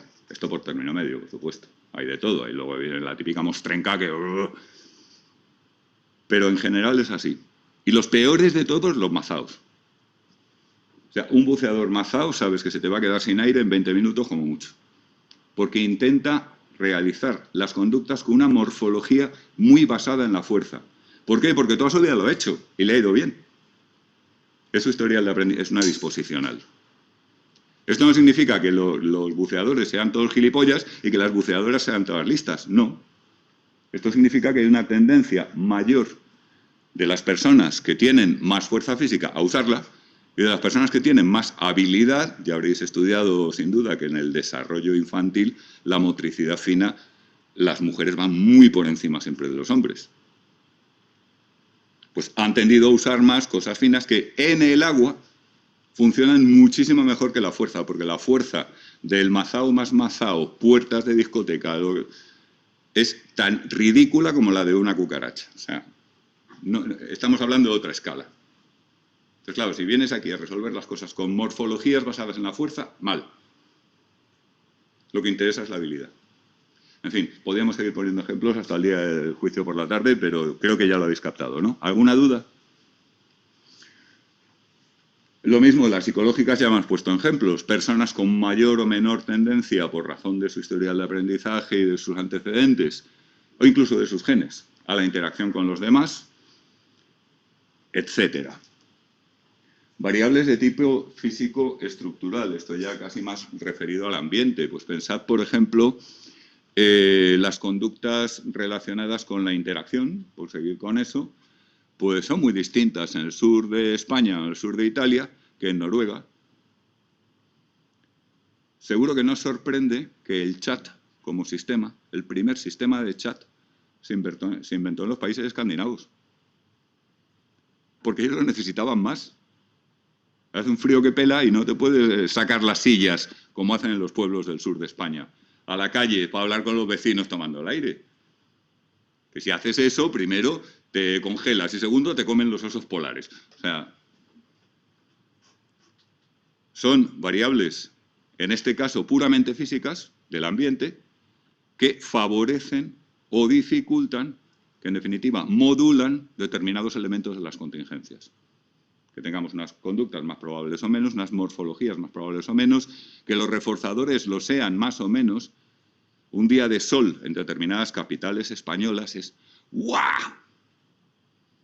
Y la gente medio en pelotas en las riberas del río a 19 grados porque hace calor. A 19 grados. Aquí en España tenemos estos veranos desérticos. Un día hace bueno, sí, claro, como todos los días. ¡Anda, hoy ha llovido! ¿Veis la cosa? Todo esto cambia, modula el efecto que tienen las contingencias. Un día de sol, podríamos decir, si pudiera usarse como reforzador, sería un formidable reforzador para un sueco y difícilmente para un sevillano, digamos. ¿Vale? Por supuesto, socioculturales. El contexto cultural hace que a determinadas personas les puedes dar como reforzador un saltamontes frito. A mí, no. A mí, por favor, si acaso una gamba. Que luego es una tontería, porque básicamente son artrópodos y se parecen un montón. Pero hay culturas en las cuales se aprecian unos tipos de cosas y todos los niños y niñas desde pequeñitos han aprendido que eso mola y que era, lo han aprendido a disfrutar y, resultado, al final una cosa puede actuar como reforzador para los miembros de una cultura y no para los de la otra. Eso que hacemos nosotros de cuando nos saludamos a veces, pues darnos 2 besos para algunas culturas, eso es absolutamente intolerable. Nosotros somos enormemente sensibles, por ejemplo, a la gente que no presta contacto ocular. La gente que te está hablando así, mirando para otro sitio, es desagradable, es como... Y sin embargo, para muchos anglosajones, nuestra manera de usar el contacto ocular es horriblemente agresiva. Todo esto hace que lo puedas usar como reforzador o como castigo o como tal, pues varíe. Toda esta constelación y muchas más cosas son las disposicionales. ¿Vale? Importante en clínica, los llamados factores de protección. Esto es una adenda que se refiere a un caso particular que es especialmente relevante en clínica. Con un ejemplo lo vais a entender perfectamente. Tengo a una chica con un problema de abuso de sustancias que se está poniendo hasta el culo de tal y de cual cada 2x3 y que parece que va más y que no sé qué, que no sé cuántos. Tiene una familia que está muy preocupada por ella, que está muy estructurada y que, pues de alguna manera, está deseando implicarse en lo que quiera que nosotros le digamos que hay que hacer. Eso es un factor de protección. ¿Qué significa? Pues que son cuestiones que no están en la contingencia, pero que van a facilitar conductas proterapéuticas, que van a facilitar cualquier medida que tomemos tiene mejores posibilidades con ese factor de protección que si, por ejemplo, la persona está en una familia que están todo el día a la greña, que los padres pasan de los hijos, los hermanos pasan unos de otros, etcétera. Lo mismo vale para, por ejemplo, una educación relativamente completa frente a pues, un nivel educativo justito o bajo mínimos, y lo mismo vale para muchas otras cosas. Hay algunas circunstancias, factores protectores, que son variables disposicionales que favorecen cualquier cosa que hagamos en la intervención. Insisto, esto es una cuestión de clínica. Pero es otro ejemplo, un ejemplo especialmente importante de disposicional en ese contexto. ¿Vale? Reglas. Una regla es la especificación típicamente verbal de una contingencia. Típicamente, el caso típico verbal de una contingencia. El otro día, mi compañera Froshan os ponía una clarísima. Sí. Perdón, dice Nuria que si el género puede ser un factor de protección. ¿El qué, perdón? Que si el género puede ser un factor de protección. Si el género, bueno, yo creo que el género es un factor de protección cuando lo es. Es decir, habrá que ver si ser de un género favorece o no favorece el aprendizaje de determinadas conductas favorables para la terapia. A mí no se me ocurre ningún caso, ¿eh? Yo diría que no. El género es una disposicional que típicamente se suele encuadrar en las psicológicas, psicología y física si hablamos de sexo.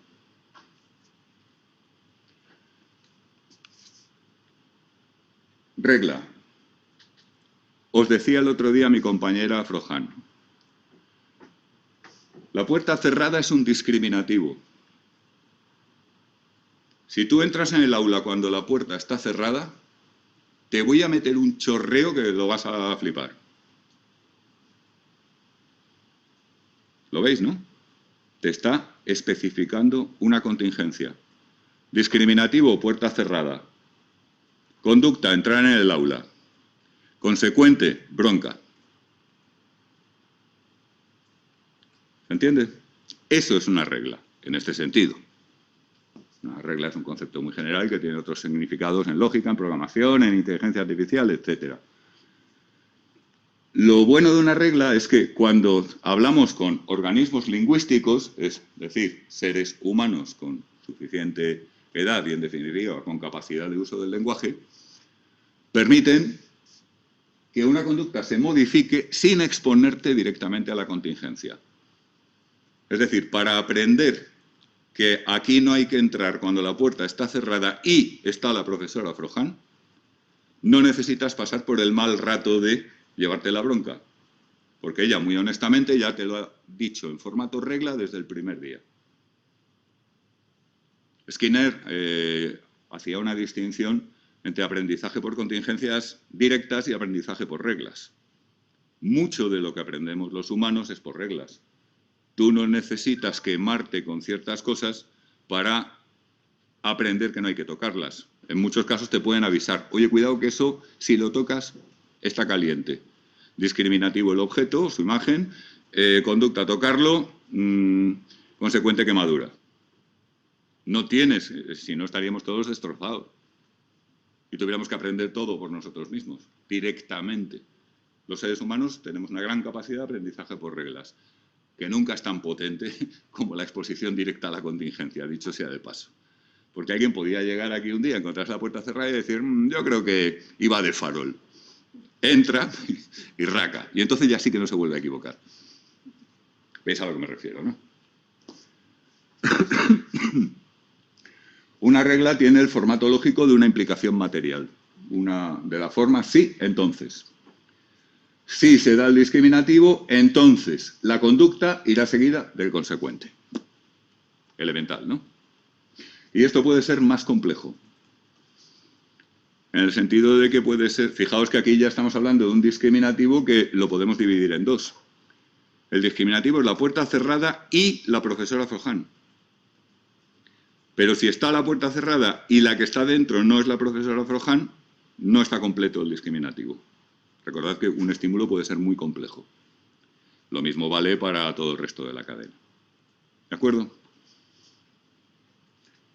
Finalmente, por terminar de introducir a los ladrillos del análisis funcional primeros, las operaciones motivadoras son variables que modulan de forma temporal la efectividad o el valor de los elementos de una contingencia. El caso más sencillo y elemental, la deprivación. ¿Os acordáis que en todos los estudios que citábamos en primero con ratas y palomas, lo primero que hacemos es deprivar al animal de comida para luego utilizar reforzadores alimenticios? La deprivación hace que el organismo sea más sensible a la comida. Si de lo que lo hemos deprivado es de comida. Con agua lo mismo. Ojo, con atención lo mismo. Si a alguien no le hacen ni caso durante un buen rato, pues es muy posible que reaccione mejor a refuego, que aprenda más rápido con reforzadores basados en atención, muestras de atención. Sí. Dice Alba que si la regla la establece siempre alguien externo al organismo o puede ser el propio organismo el que se ponga una regla. A ver, la regla lo que tiene de característico es que es una contingencia formulada verbalmente. Cualquier cosa capaz de formular una contingencia verbalmente es capaz de establecer una regla. Por tanto, el propio organismo sí, por supuesto, puede darse a sí mismo reglas. Si hago esto va a pasar tal cosa y entonces no sé qué. Cosas del estilo de... Si me encuentro con los libros y la tele y es martes y me voy con la tele y no, entonces voy a tener problemas el miércoles. Cosas así. Cualquier fuente de una contingencia expresada es una fuente apta para una regla. Lo más común es que las reglas nos las dé el entorno externo. Psicólogo, profesor, comandante de la unidad, la ley. Si tú entras en casa de otro y te pones a vivir allí y el otro estaba viviendo ya, pues eso es el delito de tal y te pasa no sé qué, que está muy de moda últimamente el tema. ¿Entendéis a lo que me refiero? No todas las leyes especifican contingencias, por supuesto. Dice Alba que si podría pasar eso en algunos casos de TOC. ¿Si podía pasar qué? Que si la gente yo he entendido que si la gente se puede poner reglas a sí mismos y por eso tienen TOC. A ver, por partes. Lo que llamamos trastorno obsesivo compulsivo, que no le gustaría nada a los conductistas esa denominación seguramente, pero bueno, vamos a usarlo por entendernos. Característicamente lo que presentan es lo siguiente: una situación de partida de ansiedad, frecuentemente relacionada con pensamientos, o como dicen los conductistas, conductas encubiertas de una determinada temática, la cual sensación de ansiedad se reduce realizando determinadas conductas, que no tienen nada que ver con el origen de esa ansiedad.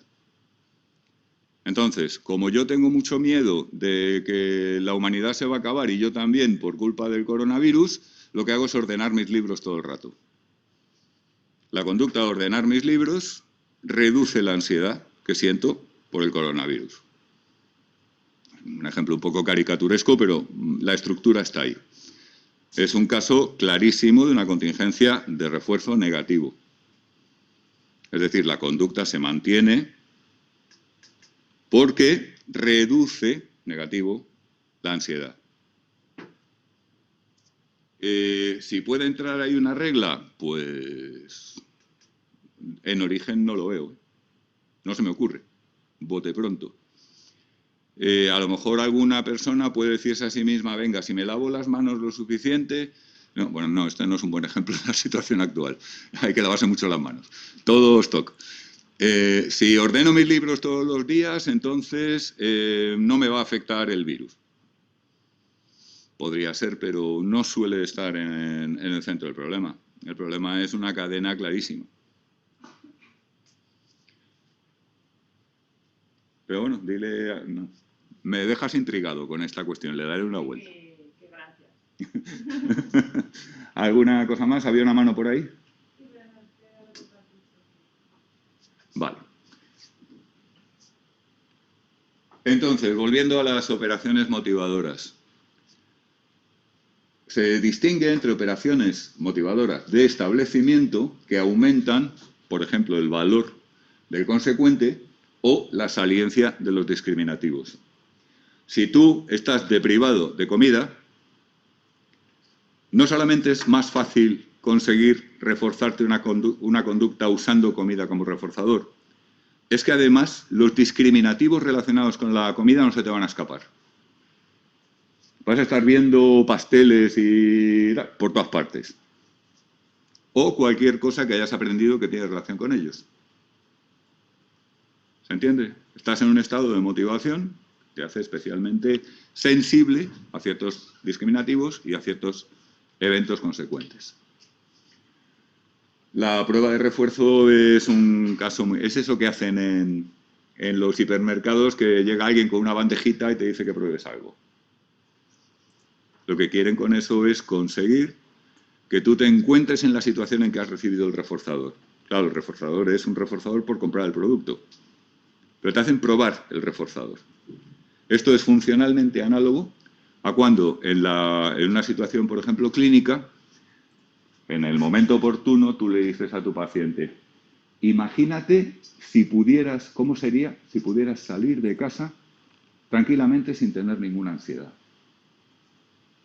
Estás intentando hacer vivir como un pequeño trocito de lo que sería el reforzador que obtendría si hace todo lo que tú le mandas. ¿Entendéis? Esto se llama prueba de refuerzo y es una típica de libro operación motivacional de establecimiento. Una operación de abolición, lo contrario. Reducen el valor del consecuente o la reactividad de los discriminativos. Caso típico, saciación. Pones a la rata hasta arriba de pienso y le pones luego en la caja de Skinner y mira la palanca y dice... Pff. O bien, el niño que todo el mundo está pendiente de él todo el tiempo y niño, estás bien y tu autoestima qué tal y estas cosas vomitivas que estamos haciendo hoy en día como sociedad decadente que somos. Bueno, pues ese niño luego no intentes aplicar atención como reforzador, porque está hasta aquí. A lo mejor le podías aplicar como reforzador, hacerle menos caso o dejarle en paz. Vete a saber, pero eso habría que estudiar otras disposicionales. ¿Veis la idea, no? O bien, la disponibilidad no contingente. En la casa de Julita hay una urna así, toda llena de chuches. Siempre, cuando se vacía la vuelven a llenar. Entonces Julita come chuches cada vez que le da la gana. Nadie se mete con ella. ¿Qué ocurre? Claro, no intentes usar chuches como reforzador con Julita. Porque las puede obtener de manera no contingente en cualquier momento. sin ser contingentes con ninguna conducta. Si su única manera de obtener chuches es hacer lo que tú quieres que haga, entonces sí. Pero si hay una disponibilidad no contingente del reforzador, como si dijera, casi como una asociación a priori, podríamos decir. ¿Listo? ¿Alguna duda? Las operaciones motivadoras pueden ser perfectamente estados emocionales. Tú estás un día, por ejemplo, aburrido y casi cualquier cosita que pase en tu entorno puede tener valor reforzador. O sea, tú de repente descubres que si le das un golpecito a una cosa, hay un ruidito curioso no sé dónde. Pues ese ruidito puede valer como reforzador de esa conducta de dar el golpecito porque estás aburrido. Si tú estás súper concentrada en una tarea apasionante o en una... esa cosa no te sirve de reforzador. ¿Se ve? Igual que el aburrimiento, la tristeza, la euforia, te pone en situaciones en las cuales ese estado motivacional afecta a la efectividad de los elementos de la contingencia de la cadena o de la situación en general, de la situación funcional. ¿De acuerdo? ¿Duda? ¿Pega? ¿Alba no dice nada? No, pero Lucía sí. Vaya. Dice que los estados emocionales no serían una variable disposicional. ¿Los? Los estados emocionales. Sí, claro. A ver, la diferencia probablemente más. Aquí la gente duda, porque hay quien clasifica incluso las operaciones motivacionales como un tipo especial de disposicionales. Los estados emocionales son característicamente transitorios, y eso lo sitúa más bien aquí. Una disposicional es como si dijéramos de toda la vida. Entiendas esto heurísticamente.